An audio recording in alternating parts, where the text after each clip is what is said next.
गद्दार कौन? पृथ्वीराज चौहान तृतीय या कन्नौज के राजा Jaichand? Did Jaichand betray Prithviraj Chauhan third?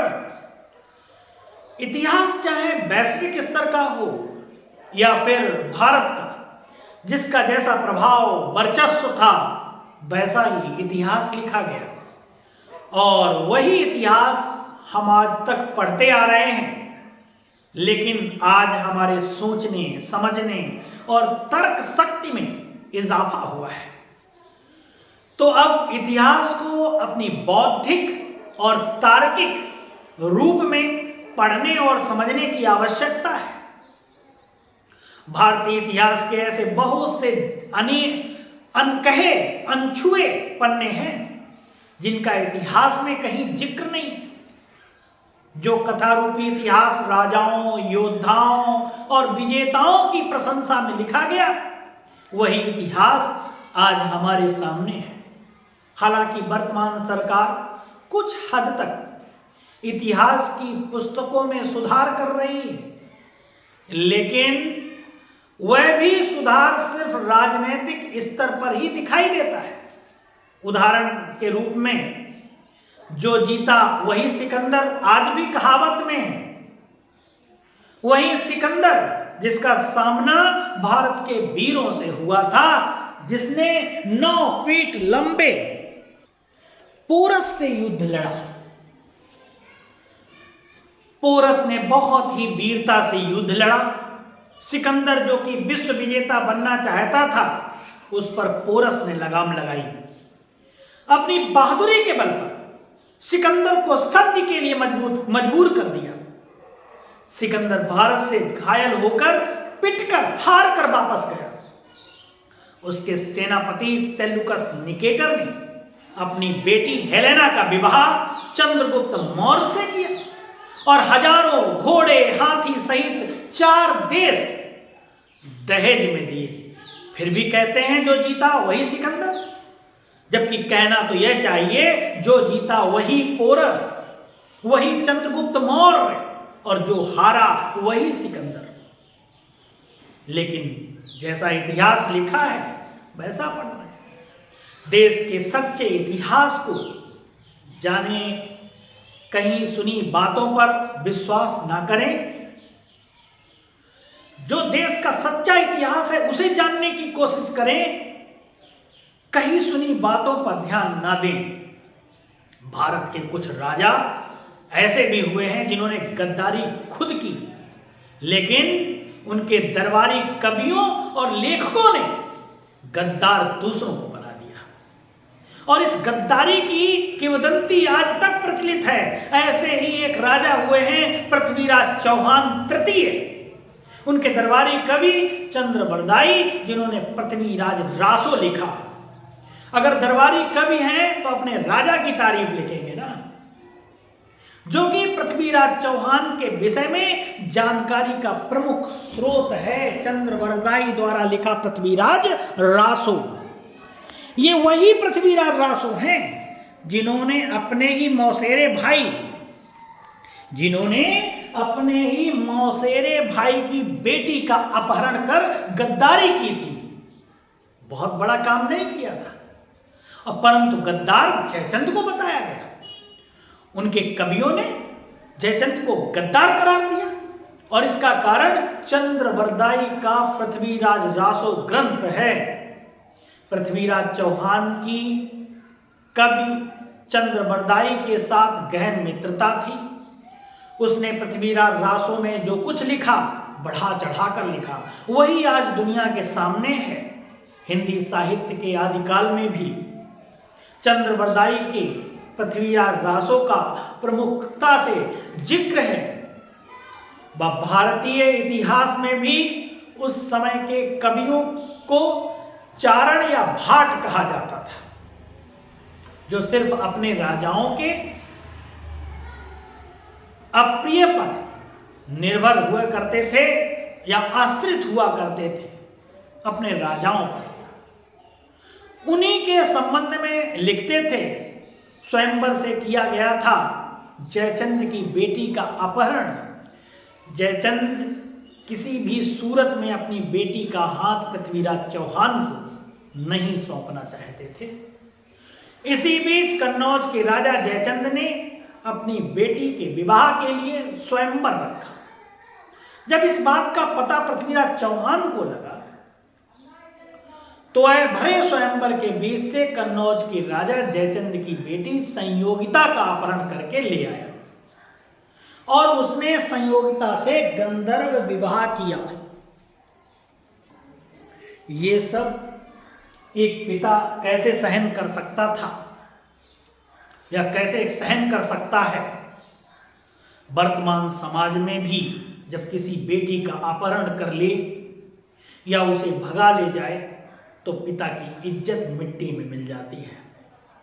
वर्तमान इस दिशा में भारतीय कानून अपना काम करता है। तब राजाओं के अपने कानून हुआ करते थे। बस जयचंद को सिर्फ यही दर्द था और इसी दर्द के कारण जयचंद ने पृथ्वीराज चौहान तृतीय से बदला लेने की सोची और यही एक वजह है कि कन्नौज के राजा को गद्दार कहा जाता है। परंतु जरा सोचिए, जिसकी बेटी का अपहरण स्वयंवर से हुआ, जहां सभी राजाओं के प्रतिष्ठित राजा या सभी राज्यों के प्रतिष्ठित राजा बैठे हों, उनकी आंखों के सामने से, क्या वह पिता बदला लेने की नहीं सोचेगा? जरूर सोचेगा। आज के समय में भी ऐसा होता है, पर वर्तमान समय में इसे एक नया नाम दिया गया, ऑनर किलिंग। यानी जब कोई लड़का लड़की अपनी मर्जी से माता पिता या अभिभावकों की मर्जी के खिलाफ शादी कर लेते हैं और उनको फिर मार दिया जाए, ऑनर किलिंग भी भारतीय समाज पर एक कलंक है। ऐसा कानून इजाजत नहीं देता है। परंतु यहां ऐसा नहीं हुआ। यहां तो भरे स्वयंवर के बीच से पृथ्वीराज चौहान जयचंद की बेटी संयोगिता को उठाकर ले गया था। आज हमारे यहां कन्नौज में म्यूजियम बना हुआ है, वहां इस दृश्य को दर्शाया गया है, दिखाया गया है। जिस प्रकार भारतीय संविधान समय व परिस्थिति के आधार पर संशोधन होता रहता है, उसी प्रकार इतिहास में भी संशोधन करना और करवाना सरकार के हाथ में आता है। वर्तमान समय में पुनर्विचार कर इतिहास के कंटेंट को दुरुस्त करने की सख्त जरूरत है, ताकि असली जानकारी इतिहास के शोधार्थियों, विद्यार्थियों और इतिहासकारों तक पहुंच सके। महान शासक और वीर योद्धा थे पृथ्वीराज चौहान, मानते हैं हम उनके इतिहास को, हम ऐसा नहीं नकार रहे हैं। 13 वर्ष की उम्र में गद्दी संभालने वाले पृथ्वीराज चौहान ऐसे शासक हुए हैं जिनकी वीर गाथा से इतिहास भरा पड़ा है और इस विषय पर भारतीय विश्वविद्यालयों में ही नहीं, देश से बाहर भी इतिहास के विभिन्न शोधार्थियों ने शोध भी किया है। परंतु उन शोधों में किसी ने भी सच्चाई को नहीं बयां किया है। शायद यही इसीलिए कि कहीं डिग्री से वंचित ना रह जाए, क्योंकि जो हम पढ़ते चले जाए उसके खिलाफ तो नहीं जा सकते। अगर ऐसा हो जाएगा तो हमें डॉक्टरेट की डिग्री नहीं मिलेगी, डॉक्टर नहीं बन पाएंगे, पीएचडी नहीं हो पाएगी। कन्नौज के राजा जयचंद पृथ्वीराज चौहान के गौरव और उनकी शान से ईर्ष्या करते थे, इसलिए अपनी बेटी की शादी उनसे करने के पक्षधर नहीं थे और दूसरी ओर मौसेरे भाई होने के नाते भी ये रिश्ता सामाजिक परंपरा के अनुरूप नहीं था। जयचंद पर आरोप है कि उसने मोहम्मद गौरी को पृथ्वीराज चौहान के आक्रमण करने हेतु बुलाया था और अपनी सैन्य सहायता भी दी थी, ऐसा आरोप लगता है। पृथ्वीराज चौहान का संयोगिता का हरण करके भरे दरबार कन्नौज से ले जाना जयचंद को कांटों की तरह चुभ रहा था। वह किसी भी कीमत पर पृथ्वीराज चौहान को समाप्त करना चाह रहा था। इसलिए वह हमेशा पृथ्वीराज चौहान के खिलाफ योजना बनाता रहता था। जयचंद पर पृथ्वीराज चौहान के खिलाफ या देशद्रोही का आरोप लगाया जाता है, पर यह आरोप निराधार है। इतिहास या किसी भी कानून या कानूनी दस्तावेज में इसका कोई स्पष्टीकरण या सटीक प्रमाण नहीं है। ये मात्र चंद्रवरदाई, जो कि पृथ्वीराज चौहान के दरबारी और मित्र की लेखनी से निकले हुए शब्द हैं। सम्राट पृथ्वीराज चौहान का जन्म 1166 में अजमेर के राजा सोमेश्वर चौहान के घर माता कर्पूरी देवी की कोख से हुआ था और 12वीं सदी में उत्तर भारत के दिल्ली और अजमेर पर उन्होंने राज किया। उनका राज हरियाणा तक फैला हुआ था। पिता की मृत्यु के बाद 13 साल की उम्र में पृथ्वीराज चौहान आमेर के राजगढ़ की गद्दी पर बैठे। बचपन से ही एक कुशल योद्धा के गुण उनमें थे। हमेशा अपने दादा अंगम से साहस भरी कहानियां सुना करते थे। उनकी बहादुरी के किस्से इतने प्रचलित हैं कि उन्होंने एक बार बिना हथियार के शेर भी मार दिया था। उन्होंने लगातार 17 युद्ध जीते। प्रथम युद्ध जो है 1191 में मुस्लिम शासक सुल्तान मोहम्मद शहाबुद्दीन गौरी ने पृथ्वीराज चौहान को कई बार हराने की कोशिश की, लेकिन वह सफल नहीं हुआ। पृथ्वीराज चौहान ने लगातार 17 बार गौरी को युद्ध में हराया। उन्होंने कई बार गौरी को माफ भी किया, लेकिन 18वीं बार जब युद्ध हुआ, उनके मौसेरे भाई जयचंद, जिनके मन में अपनी बेटी संयोगिता के अपहरण का दर्द था, उन्होंने इस युद्ध में मोहम्मद गौरी का साथ दिया और पृथ्वीराज चौहान की इस युद्ध में हार हुई। हारने के बाद पृथ्वीराज चौहान और उनके बचपन के दोस्त कवि चंद्रवरदाई को गौरी ने कैद में डाल दिया, क्योंकि दोनों पक्षों को जानना जरूरी है। गौरी ने गर्म सलाखों से चौहान की दोनों आंखें फुड़वा दी। दिन गुजरते गए। गौरी ने चौहान और चंद्रवरदाई पर कोई दया नहीं दिखाई, जबकि पृथ्वीराज चौहान ने गौरी को कई बार माफ किया था और कई बार माफ कर चुके थे। अंत में मोहम्मद गौरी ने चंद्रवरदाई से पृथ्वीराज चौहान की अंतिम इच्छा पूछी और इस अंतिम इच्छा में चंद्रवरदाई ने मोहम्मद गौरी से उनकी कला प्रदर्शन की, जो उनकी कला थी शब्द भेदी बाण चलाने की, तो प्रदर्शन की इजाजत मांगी। अपनी दोनों आंखों को खो चुके पृथ्वीराज चौहान शब्द भेदी बाण चलाने में भी बहुत निपुण थे। चौहान की अंतिम इच्छा पूरी करने के लिए गौरी ने खुद सिंहासन पर बैठकर कला प्रदर्शन की इजाजत मांगी, दे दी। जब इजाजत दे दी, जब महफिल शुरू हुई तो चंद्रवरदाई ने एक दोहा कहा। बड़ा प्रचलित दोहा है हिंदी में, हिंदी साहित्य में भी और इतिहास में भी। 4 बांस 24 गज, अंगुल अष्ट प्रमाण, ता ऊपर सुल्तान है, मत चूके चौहान। यह बात सुनते ही सुल्तान ने शाबाश कहा, तो पृथ्वीराज चौहान ने अपना शब्द भेदी बाण छोड़ते हुए मोहम्मद गौरी को अपने बाण का निशाना बनाया और उसे मार दिया। लेकिन इसके तुरंत बाद पृथ्वीराज चौहान व चंद्रवरदाई एक दूसरे को मार देते हैं, क्योंकि बाद में उन्हें किसी भी दुर्गति का सामना न करना पड़े। इस बात का पता जब संयोगिता को लगा तो उन्होंने भी अपनी जान दे दी।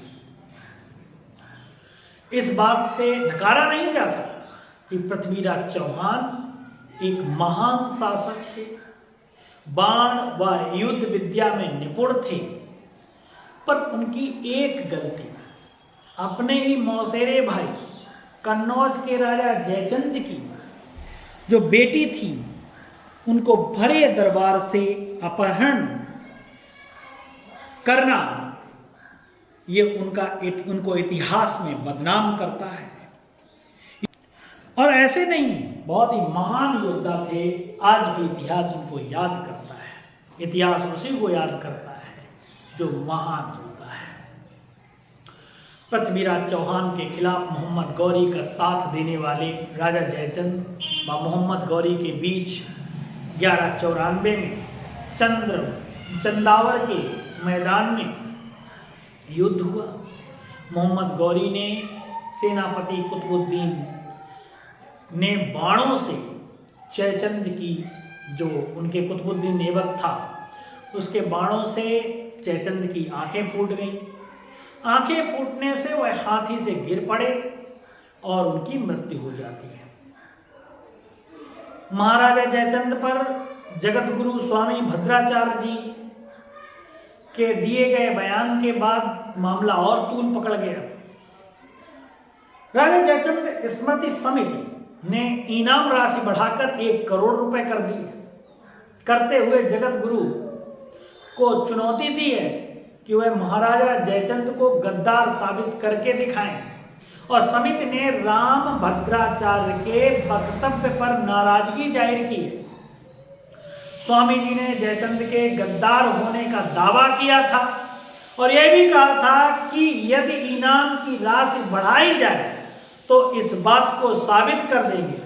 हाल ही में राजा जयचंद स्मृति समिति ने जयचंद को गद्दार साबित करने वालों के लिए जो है इनाम राशि, जो कि 1.5 लाख रुपए थी इनाम राशि, उसको जिसे बढ़ाकर 1 करोड़ कर दिया गया। और यह भी कहा कि कन्नौज के महाराजा जयचंद का गौरवशाली इतिहास रहा है, उनको गद्दार कहना लोग बर्दाश्त नहीं करेंगे।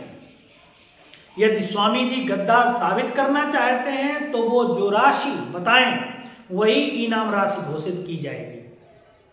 लेकिन वह कन्नौज के गौरवशाली इतिहास के स्वामी महाराजा, जो कह सकते हैं महाराजा जयचंद को गद्दार साबित करें स्वामी जी। समिति ने 1 करोड़ इनाम राशि घोषित की।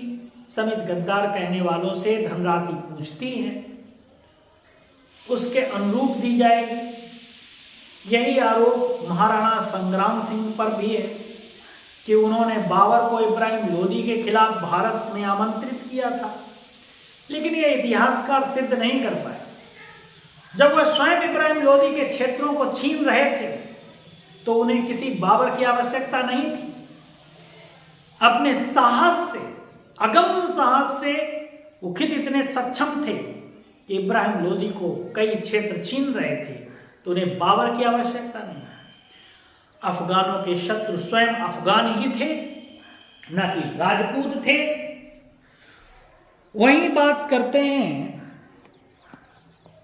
जो आप देखेंगे तो गद्दार कहना आसान है लेकिन साबित करना कठिन है। इस तरीके के आरोप या जो हम इतिहास पढ़ रहे हैं, अब हमें ऐसे इतिहास की आवश्यकता नहीं है। इतिहास तार्किक होता है, तर्क बहुत जरूरी है और ऐसे इतिहास को हमें पढ़ने की जरूरत है।